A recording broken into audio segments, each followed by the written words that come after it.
Indeed, you're watching Morning Express, and what an interesting interview that was with the opposition leader and Raila Odinga and Ida Odinga.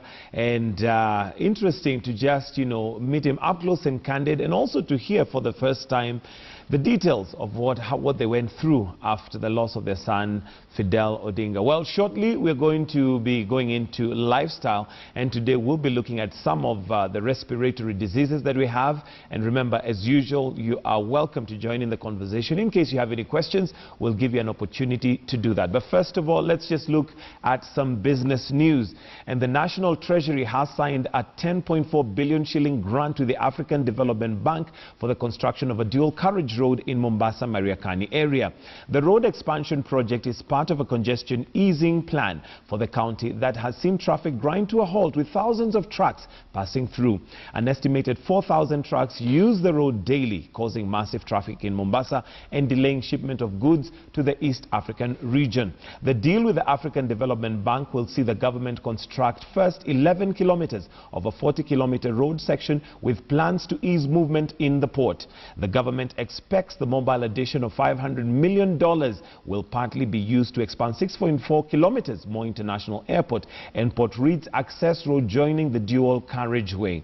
The Kenya National Highway Agency estimates that the project that will cost approximately 24.5 billion shillings and take 3 years to complete. The government has also commissioned a feasibility study that constructions the second Nyali Bridge to further ease traffic and ease pressure on the island.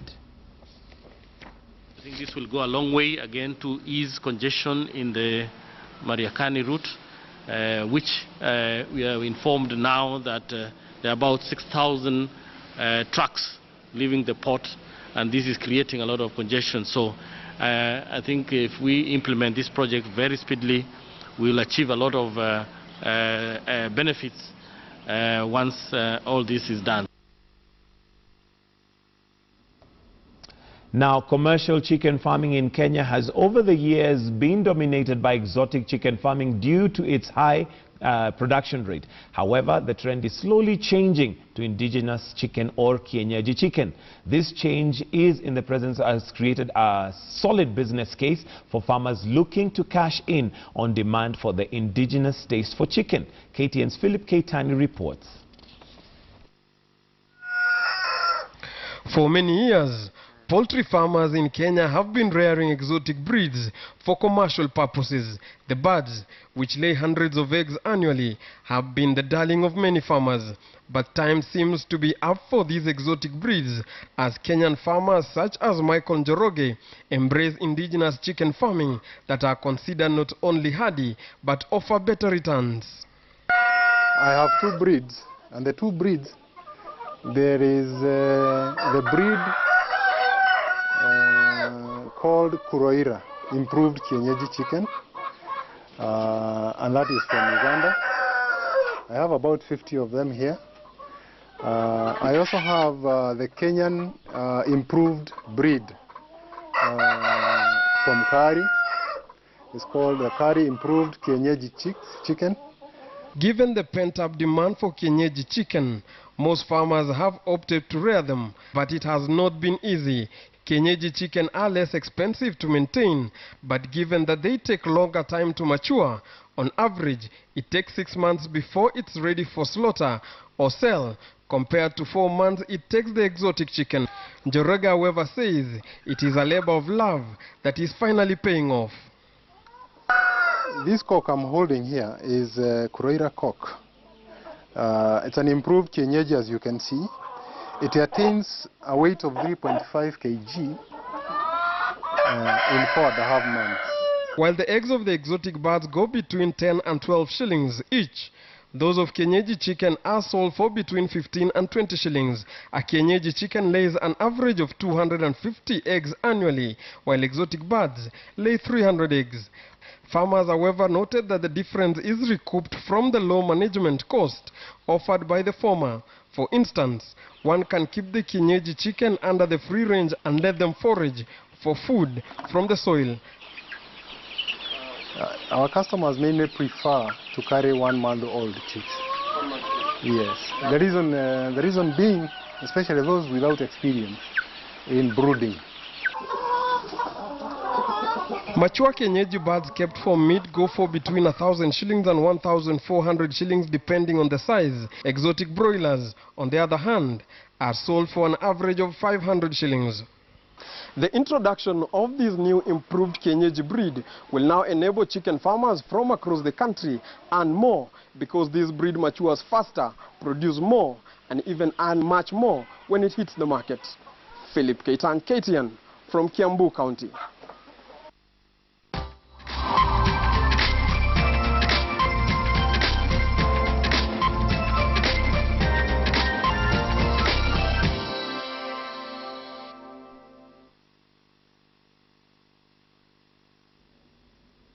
This is Morning Express, and well, it is now 18 minutes after 8, and today is a Tuesday, and we look at health, and we're looking generally at what we call respiratory diseases. And I know that is very general. There are so many, so we'll just try and narrow it down to two main ones that are very, very common, and we'll be looking at asthma and also looking at pneumonia. These are diseases that affect your respiratory system, but like I said, respiratory is a very general term, and there are very many that affect us in that particular way. Remember, this is a conversation that you're very welcome to join in. Phone lines are going to be open, and we'll be displaying the numbers as we go along. You can also tweet your questions, and you can use the Twitter handle at Michael G. Gitonga. Now, introducing who is in the studio with me today, we have Dr. Peter Wawero, who is a pulmonologist. That's a mouthful. We have to appear like we know a few things. How do you pronounce that? Pulmonologist. Pulmonologist. Yes. And also a chest specialist at Aga Khan. It's the same person. Okay. Yeah. So pulmonologist, that one. Yeah. He's a chest specialist, in short. Yes. I think I'll just stick to chest specialist. Fair That'll enough. be easier. Fair enough. Also joining me is Dr. Gemini Kishore Gohel, who is at the Aga Khan Hospital as well, but a pharmacy practice manager. Thank you for joining us. Let me start with you, Dr. Wawero, and maybe talking about respiratory diseases and mainly asthma. What exactly is asthma? Asthma is an inflammatory condition, basically meaning that the body reacts to things that other people will tend to ignore. And these things may be in the environment, things like pollen, dust, smoke, and so on. And the person will present with cough, shortness of breath, they'll have chest tightness, chest pain, and they are unable to do many activities of daily living, especially when they have an attack. Okay. Yeah. Mm-hmm. And is asthma a disease that one can outgrow? Because I've noticed that mainly it is seen within children, but with time sometimes is it something you can outgrow? Yes. What usually happens is that some children are diagnosed to have asthma, and when they reach late childhood, maybe 9 years, 10 years, 15 years, some of them appear to outgrow the condition. The thing to know about asthma is that the body may develop tolerance to some of the things in the environment, and therefore this person who was initially an asthmatic may not get attacks from things that they would previously get attacks from. However, I usually say, and it is well known, that once an asthmatic, always an asthmatic. And that's why you find sometimes later in their years, they again get the symptoms. Okay. Yeah. All right. Now, you've mentioned some of the triggers, as it were, pollen, dust, and these are things which are really all over. It's not something you can really control. And we'll come to some of the symptoms that one can actually tell the difference between just having an allergy, for example, yes, to dust, yeah, and one that is asthmatic. But I'll come to you, Dr. Gemini, and what are some of the ways, especially for the younger ones, one can actually tell that a child maybe is asthmatic or prone to have asthma? I guess with children, you'll be able to tell with simple symptoms like coughing, often sneezing, and they're not going away. It's okay for a child to get a cold, and that's normal, that you give us, the doctor prescribes some cold medications and it goes away. But if it becomes recurrent and often and persisting and not going with simple cold medications, then it's going to be a trigger that something is beyond a cold or respiratory condition here. And even some children are sensitive. You can tell that if they were next to a pet, or if they went out to the garden and they come back and they're having a runny nose, they're not feeling comfortable, or they're having red eyes, something you can tell that this child is reacting to something, and then you can pick it up from there. Okay, and just a reminder to those who are at home, in case you're joining us now, we're talking about respiratory diseases, mainly concentrating on asthma, and later on we'll also take a look at pneumonia. Dr. Waweru, she's brought it out very well in terms of some of the ways that a parent can tell a child. What are some of the other symptoms that one can identify somebody's asthmatic? Yeah, there are different types of asthma. Although it's the same disease, there are different manifestations it can take. The commonest things that people have is cough, wheezing, shortness of breath, chest tightness, and chest pain. But you will realize that some people will have a single of these symptoms. For instance, there's a variety we call cough variant asthma, and these are people who will just cough. Maybe someone is delivering a talk somewhere and they just start coughing.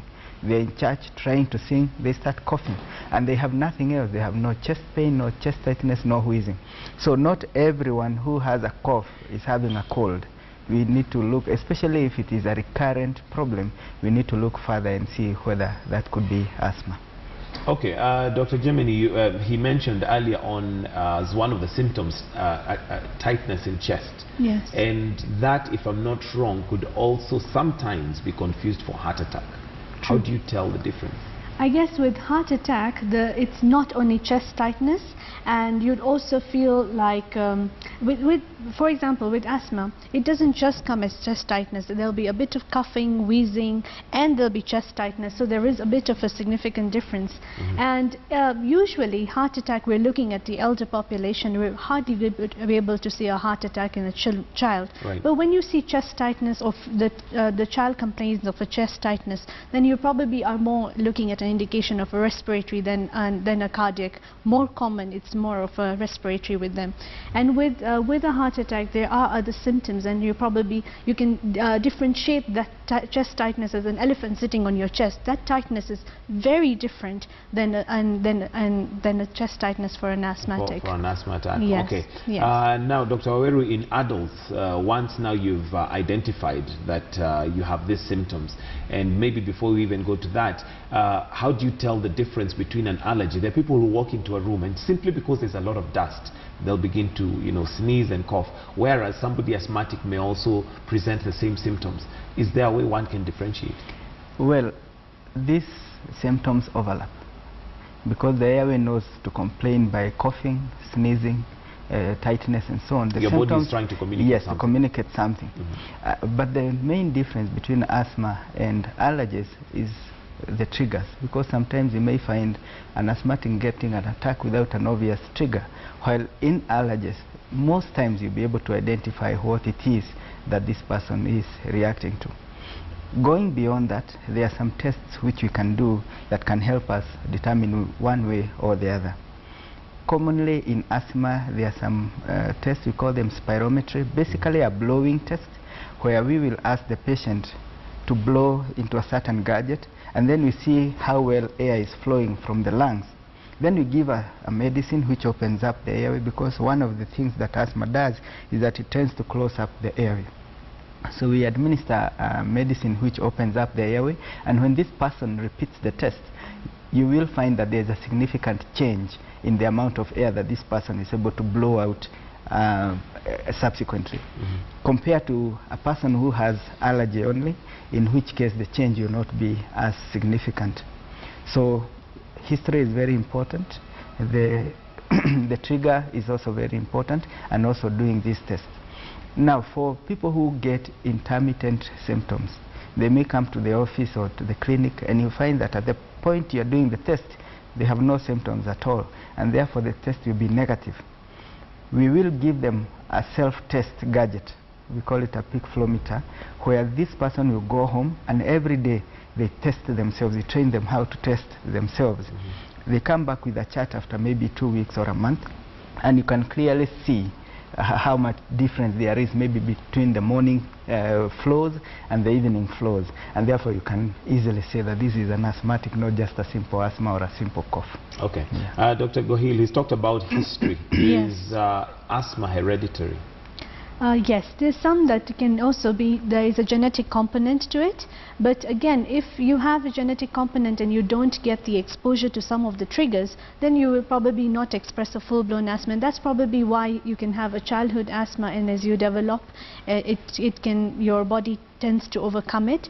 And yes, so there is a genetic component to it. But does one have a higher risk per se of getting asthma as opposed to one who maybe in the family does not, there's none, there's no history? I think history does play a very important role. Yes, there is a likelihood, because then when you don't have because whenever clinical history is done, they will ask you, is there anyone else in your family who does have an asthma? And then yes, if you do present such symptoms, then it is easier to give a diagnosis that you might likely have an asthma.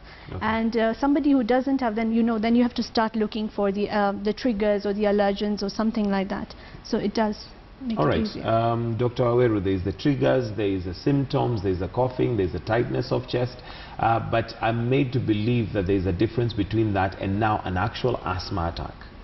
What is an asthma attack? Yes, an asthma attack is when these symptoms and signs become exaggerated, most frequently due to exposure to a particular allergen, a particular trigger, which now triggers the asthmatic attack. People who have got asthma, the key thing with them is that there are times when they'll be completely symptom-free, whether they're on medication or not. When they get an attack, they get excessive symptoms, difficulty in breathing, coughing gets worse, production of sputum gets worse for a period of time, and then gradually with treatment, and sometimes even without treatment, they get better. Okay. We'll take a call from Francis in Migori. Good morning, Francis. Francis? Hello? Yes, good morning. Yeah, good morning. Yes, go right ahead, Francis. Yeah, I'm calling from Migori. I'm Francis, of course. Yeah, I have a problem with my chest. Okay, Francis, I'll request you speak a bit louder. Yeah, I had a problem from my chest earlier. Even right now, I'm not fully recovered. Yeah, I went for the doctor when I was experiencing some pain chest. Okay. And I went for a diagnosis. They tried and I would diagnose of pneumonia. And when they gave me the drugs, and after completion, I just realized that the problem was I was coughing blood at times, having breathing problems. Then I was not treated. I again gone for another test. They told me that is a pneumonia. I was given drugs like erythromycin. Later, there was a drug called azithromycin. And up to now, I'm still experiencing one of my chest, especially my left lung, is congested with mucus, especially night when I'm going to sleep. My left lung is filled with mucus. I have to cough several times. To clear it? At times it's a dry cough, and there's a lot of mucus coming. Okay. Daytime, I don't even feel any problem. Okay. So could the doctor tell me, because it's over 1.5 years now, but I have no peace with my left lung right now. I'm coughing, especially my left gullet. All right, thank you, Francis.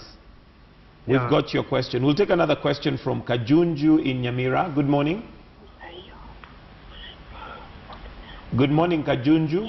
Hello, good morning. Yes, morning. I'm calling from Nyamira County. I have a question. I've got my grandson who is now 11 months old. And he's been having mild attacks. And they're living in Machakos. So I had advised my daughter to remove the carpet. And since she removed the carpet, at least now he's not getting those attacks. Okay. Now, what lemon and precautions can my daughter take so that she will prevent the son from getting those attacks? Actually, if it's allergy, there's not been ascertained the kind of allergy is getting the cause. Okay, well, what attacks does your daughter get? What are the attacks? Okay. What attacks does your daughter get? How do they Yeah, manifest? now my grandson. Or grandson? And then the chest, in a chest at he start wheezing. Okay. Yeah. All right, thank you. Thank you, Kajunju. Okay. And wheezing. All right, remember the phone lines are open in case you have a question that you'd like to ask our doctors. We have Dr. Peter Awero, who is a chest specialist. We also have Dr. Gemini Gohel, who's a pharmacy practice manager. Let's start with Francis in Migori, and he says for 1.5 years he's had this challenge. Chest pain, he has breathing problems sometimes, he has a lot of mucus in the lungs, or he mentioned, and he also mentioned that he was given erythromycin or something like that. Yeah, something. I'm sure you know which one that is. Yes, what would you say to Francis? My thoughts are that he may have damage to the lung. There's a problem which may develop after one gets a pneumonia attack, and we call it bronchiectasis. In this condition, there is a change in the way mucus flows from the lung because of scar formation within the lung tissue. And that part of the lung where mucus is not flowing as it should keeps getting infected. And so what I would advise him is to get an opinion where he'll also get an X-ray.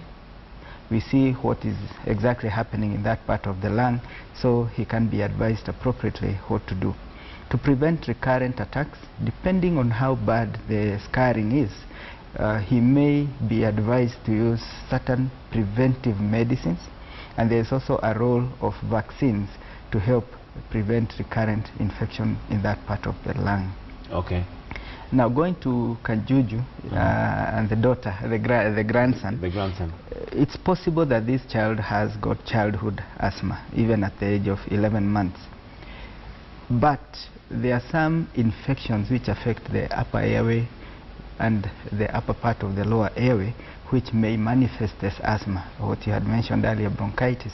And so the best thing would be for that child to be seen, and the doctor ascertains exactly what the problem is, so that the child gets appropriate treatment.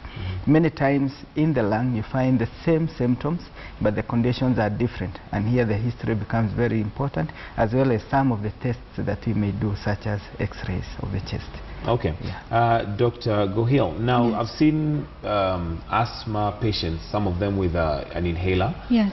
Is that still the current medicine, and what is contained in that inhaler? Oh, brilliant. I think inhaler is a gold standard treatment, because what inhalers is just a device, and the medicines could be either, asthma medicines are sometimes called relievers and controllers. When an attack happens, you want to give something that relieves the attack, and then controllers is the medications you want to give ongoing to prevent such attacks. So what is in this inhaler is either the reliever or the controller. It is either something that we call bronchodilators that keeps the lungs open, and then these controllers that could be some bronchodilators with some steroid medications that keep them open for a longer time, for a persistent time, so that you don't get an attack. And why it's a gold standard? Because we want the treatment to reach exactly where the problem is, that's the lungs. And this inhaled route is the best way of making sure the medications reach the problem area. The actual challenge is that how the inhaler is taken by the patient, and the technique is everything. If you have the best inhaler, the most expensive inhaler, but if you're not doing it right, then you'll probably get no treatment. And that's where we feel that half of the treatments that fail is not because of the doctor's diagnosis or the patient not having the right medication. It's the technique, and it's we urge everyone who is dispensing such an important device to take a few minutes and make sure that that person, one, you demonstrate and ask for a re-demonstration, because that's the only way you will confirm that the treatment is reaching the right place. So, and what's the correct way of using it? Wow, there are just several types of inhaler, and every inhaler has a different type. But the key things that you have to make sure that is you have to know the breathing technique right. So there are, if you are to have a metered dose inhaler, then we urge you to make sure that you either shake the metered dose inhaler, you remove the cap, you make sure that you breathe in slowly and take slow deep breaths, and hold your breath for 10 seconds, then puff out slowly, and then repeat it if you have to take another dose. And there is something called dry powder inhaler where you don't need to shake it, and you have to do the same technique. You breathe in very slowly, hold the breath, and breathe out again. So every inhaler has its own, and the best thing is the inhalers are made in such a way that if you have problems using the metered dose inhaler, then the dry powder inhaler could help you, or vice versa, depending on what kind of, because the breathing, some people who are so compromised with their asthmatic attack or with their lung function that even breathing is actually a challenge. So what is very good is the pharmacy industry has availed very many good inhalers and treatment options. The key challenge is getting the right diagnosis and the right treatment on board. Then asthma can be taken care of, and you have a good quality of life. All right, Dr. Aweru, I'll come to you on if you're somebody who is helping somebody with asthma, because like she mentions, if somebody is having a problem breathing, they may not have the ability to actually administer to themselves. So what one would do. But first I want to take a call from Mwangangi in Kitui. Good morning, Mwangangi. Hello, habari gani? Hello. Hello. Yes, Mwangangi. Habari gani? Mzuri kabisa. Sasa mimi niko na hiyo shida. Niko na shida manake nimekuwa 1 week, for 1 week I'm coughing without kutoa hiyo makohozi. Na sasa nimeona kama vile wameeleza. Naona mtafiti kama niko na hiyo nini, manake sasa my nini is dry. Dry cough. Sasa ningeuliza, manake sijaenda hospitali, nifanye nini? Hujaenda hospitali? Hospitali sijaenda na sijakunywa dawa yote, manake shida wale nafanya kazi nao. When they are smokers. Okay. So every now and then they smoke, and me I don't smoke. Yes. All right. Sawa sawa, asante Mwangangi. We have a call also from Michael. Good morning, Michael. Good morning to you. Yes. Yes, I'm a teacher by profession. Then in the year 2013, I was teaching, then abruptly, it started raining. So I tried to raise my voice. Then thereafter I felt as if there was something that, there was a crack in my throat. Okay. Then the following day, I lost my voice. So I went to Tenwek Mission Hospital. They tried to find out, and they gave me some medication. Okay. Then this thing, normally whenever I'm in class, I feel like there's some swelling that is not being accompanied by pain. Okay. Yes, so I've been going to the hospital, although they have not found out the problem. So I'm seeking for assistance, because even right now, I have gone to class and I feel it, that there is some swellings in my throat. Okay. Yes, with some slight pain. All right, thank you, Michael. Yes. All right, Dr. Aweru, let's start with Mwangangi, who is saying for 1 week, amekuwa na kikohozi, and he is working in a smoking environment, and this kikohozi doesn't seem to be going. He has not been to hospital, he's not taken any medication. Okay, most of the short-term coughs are due to virus infections. Cigarette smoke, as well as other types of smoke, tend to worsen symptoms of respiratory conditions, including common colds, flus, and so on. So he should take heart, this will go.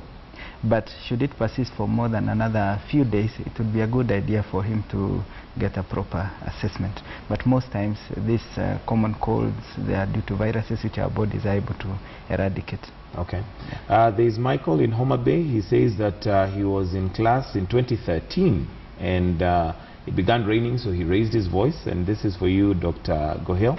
And he lost his voice, but from then he experiences a swelling on the throat, which does not have pain.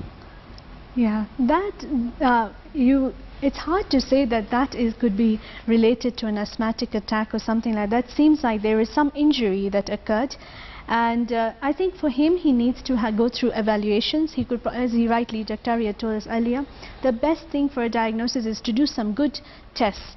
Find out, do an X-ray, do some respiratory tests like peak flow meter tests, and find out if you're looking at the throat that is having a damage, or there is a lung that's having a damage. But if you're having all of a sudden swelling and pain, and that is related to talking or raising your voice, then probably that could not be related to asthma or respiratory disease, where then we're looking at some other pathophysiology that has affected him. But there could be some indication. He said he's a teacher, and there is one thing that we could think about is he's in an environment where there's a lot of chalk. So then you're probably looking at, that is one angle of looking at it, that is there some permanent damage that has been happening where he was an asthmatic, and not all asthmatics will show symptoms, and now he's come to a point where already we're having a bit of a damage in the respiratory tract. All right, Dr. Awere, we're going to go to pneumonia shortly, but Lillian Munyao via Twitter is asking, please ask the doctors if a big burst can cause chest pain. A big burst? Like chest. A bomb blast? No, burst as in... Oh, okay. English came by shift. Yes. Just stopping short of, being very expressive and showing it. Yes, but yes. All right, fine. So now, the issue with big burst mainly is back pain because of the constant carrying of a weight.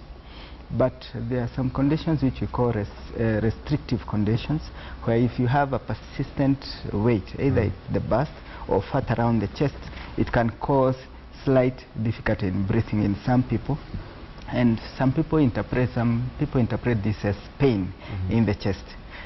It would be a better idea to have it assessed, because sometimes we may ascribe symptoms to things which may not necessarily be the cause of the pain.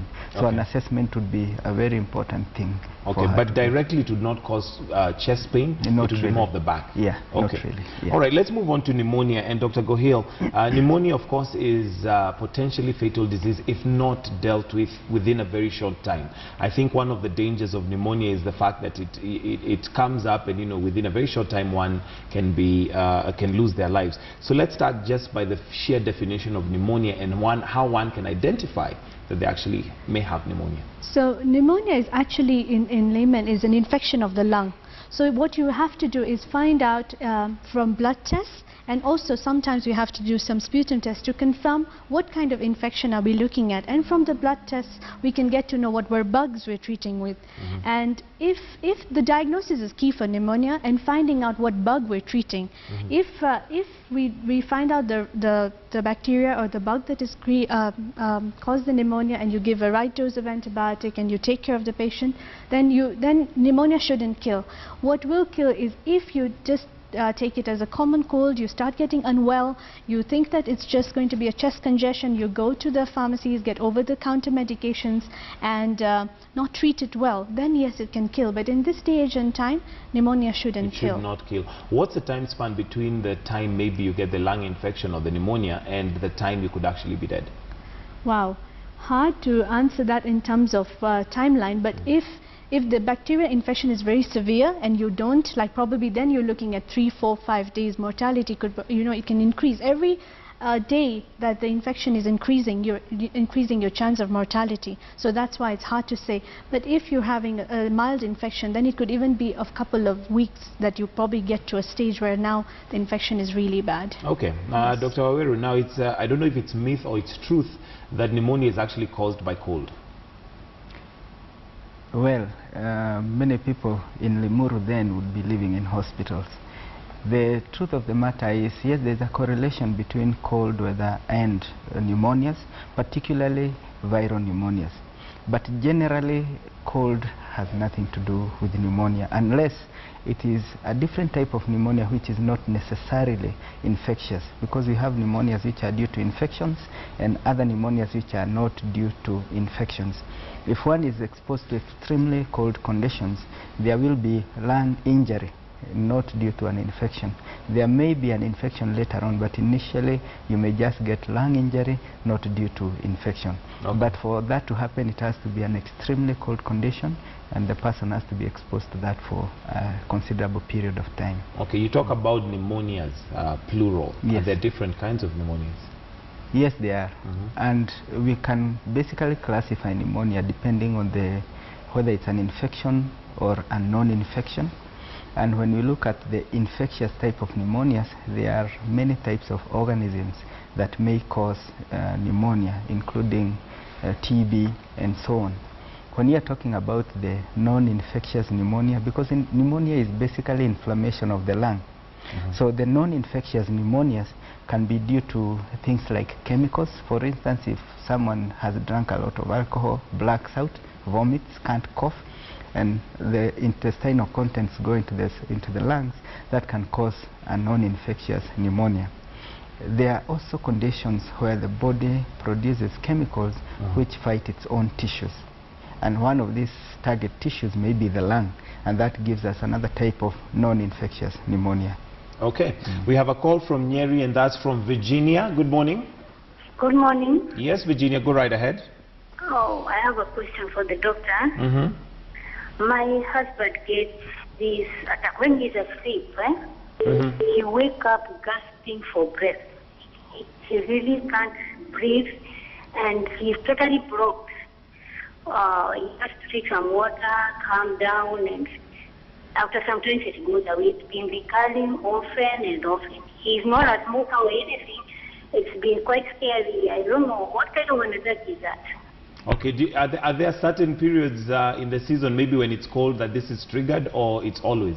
No, it's always. Okay, when he gets a cold, it's usually serious, but he rarely gets cold.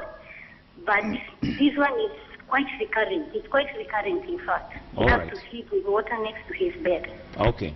Thank you, Virginia. We'll answer your question shortly. We also have a question from Jonah in Nairobi. Yes. Yes, good morning. Yes, good morning. Yes, go right ahead. Yeah, I had a daughter 3 years ago. 6 years? 3 years. 3 years. Yeah, I took her to school this year. But after the first time, she said having cough. Okay, John, I'm not quite getting you. If you can speak a bit louder, please. I'm saying, school this year. Hello? Yes, your line is not very clear. Hello? Please repeat your question. Hello? Yes? I'm saying, hello? Yes, Jonah, we can hear you. Yes, I'm saying I took my daughter to school this year. And after some while, she started having some cough. She's coughing a lot. And when they told that was April, she was okay. Now second time, she's still having the same issue. Of coughing? She's coughing, coughing a lot, mostly at night when she's playing outside. Okay. Yeah. All right, thank you very much, Jonah. Let's start with Virginia, who says her husband wakes up gasping for breath and has to sleep with water next to him. I'm thinking mainly of two things. One is a condition we call reflux disease. This is where when one sleeps, the acid from the stomach comes up the food pipe and gets to the throat, and that's the time when one will wake up gasping for breath. We'll get some throat pain, throat discomfort, and when they take some water, because it's basically reflux, they'll feel a bit relaxed. However, it's also important to ask them to go for a proper checkup, because there's another condition I'm thinking of called obstructive sleep apnea. And in this condition, when one sleeps, especially people who are overweight, the airway collapses and they are not able to breathe. So this person will be snoring, and then at some point they stop breathing. So the moment their mechanisms trigger a breathing reflex, they'll wake up gasping. You may even think they are dying, and then they'll be able to breathe and sleep again. So it is a good idea for her to get him assessed, so that we know which of these conditions could be at play. Okay, before we go to Jonah, Dr. Gohil, now that we're talking about the respiratory and snoring, we have different levels of snoring, and there are some which can be very worrying. You can actually hear somebody snoring from a different room. Yeah. Is that an indication of a respiratory problem? Is that something correctable? Snoring, Yes, it probably, you know, snoring is the sound that is created when your respiratory, the air is moving through, it's like a smaller pipe, and that's what you're trying to move some air through a small pipe. That's probably saying that there is something with your respiratory tract that is narrowing, or, you know, or some people when they're sleeping, the weight of their chest goes on, and that causes snoring. But that, it's harmless as long as the patient does not have any other symptoms, as you rightly said.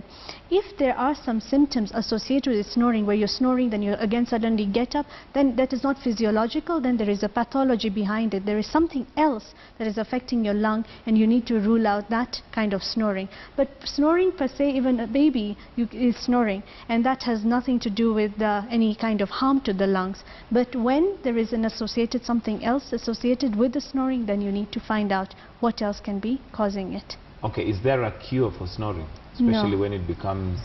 It depends. For instance, in patients who snoring by itself is not a big deal, but there are people who snore because they have disease. Yeah. In those that have disease, it depends on what disease it is. For instance, in the case of this lady who was called from Nyeri, if we indeed find that the spouse has got obstructive sleep apnea and the snoring is a problem, then what we may need to do is use some gadgets which make sure that the airway does not collapse at night. There are various types. In fact, there are some people in whom we give a sleeping machine. We connect them to a mask, and that mask is connected to a small machine which provides air at pressure. And when this air goes into the airway at pressure, the airway is splintered open, so the issue of snoring does not occur. And in very severe cases, we may consider some types of surgery to correct the snoring problem. Okay, we have Jonah in Nairobi, who has a 3-year-old who has had a persistent cough. A 3-year-old with a persistent cough, is that a matter of concern? Yes, I think first we should do a right diagnosis, because we're either looking at a chronic problem, like, you know, we're looking at something like asthma, bronchitis, or we're looking at, if, as he's rightly said, the child started getting this cough from going to school. So that is another thing, that when children are exposed to an environment where other children have a cold and cough, they will pick it up. But how often is it happening? So that's where you need to take an advantage of making sure that you go and find out from the doctor, do the right tests and diagnosis, and find out what we're looking at. We're probably looking at an allergy, we're probably looking at like asthma, or we're looking at a viral infection that the child's immunity is not able to cope, because the first few years of life, children will come across different things in exposure and keep getting a cold. Cold is not a problem, but persistency is what you need to see. If it keeps coming, yes, we need to be worried about. Okay, Dr. Awero, what are the main symptoms that one can look out for when it comes to pneumonia? Because being an issue that you have with the lungs, it may manifest in different ways. However, like Dr. Gohil mentioned, that there is a need for urgency, because it has, what do you call it, like 5 days between the time it actually starts and maybe the time, you know, mortality is compromised. So what are the main symptoms that one should look out for? I will talk about the commonest type of infectious pneumonia. And when one is looking at infectious pneumonia, it's a condition which starts abruptly, so it's acute in origin. And the person will have difficulty in breathing, may have cough, and the cough may be dry or productive, chest pain, fever, sweating. All these are symptoms that one should look out for. If one develops these kind of symptoms, particularly chest pain and fever, this is a person who needs to get assessed for pneumonia. Okay, so that's the main thing to look out for. Yeah. Does the cough, is it a dry cough? Is it one that, what kind of a cough is it? No, actually, as you rightly said, the cough could be dry or productive, and that's why it's very important. This is confusing with tuberculosis. In the general market, if somebody were to say to somebody, I'm having a cough, chest pain, and it's dry, somebody would probably think of more of tuberculosis, TB, than think of pneumonia. But because it's such a gray line, because again it's the same lung, in these two infections are coming in the same area, it's very difficult to differentiate, apart from the fact that you do some tests to find out. If it's TB, then we have particular tests to confirm this is tuberculosis and not pneumonia, and that's when the treatment parts are very different, and one is a chronic long-term treatment versus the other one is so acute, as he rightly said. Things can change to be very deadly very soon, and with tuberculosis you could be ignoring and go on to be and it can worsen, but you know that you have a bit more time than with pneumonia if it's infectious pneumonia. All right, final question because we're out of time. Self-medication, dangers? Very many. I think the key to any respiratory disease or any respiratory condition is to get the right diagnosis. It's very easy to go to the pharmacies and get over-the-counter medication and get symptom control. And I would probably say in this case cheap is expensive. You'll be very happy that without paying consultation and without going to a doctor and without doing all these fancy tests, you've actually got relief and symptom control.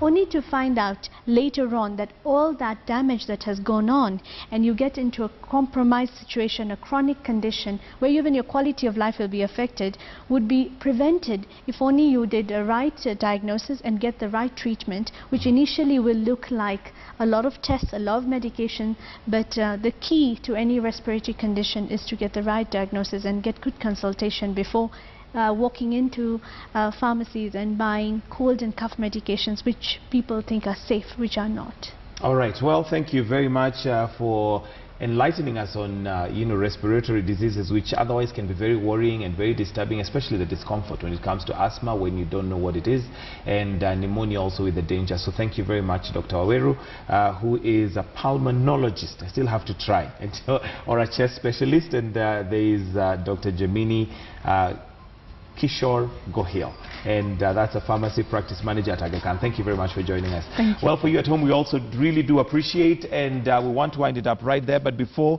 we wind up, just some information that's coming in. 3 officers who escaped the Monday night attack. This is in regards to, you remember there was an incident that had taken place in Yumbis, and police feared dead in Yumbis Al-Shabaab attack. And 3 officers who escaped on Monday night attack said 4 police vehicles were burnt by militants, and the police officers were in a convoy of 4 vehicles heading to Yumbis hours after their colleagues were injured in another attack on Monday afternoon. An unknown number of policemen are feared dead after Al-Shabaab militants ambushed their vehicle in Yumbis in Fafi Sub-County. This is in Garissa County. Unconfirmed reports indicate that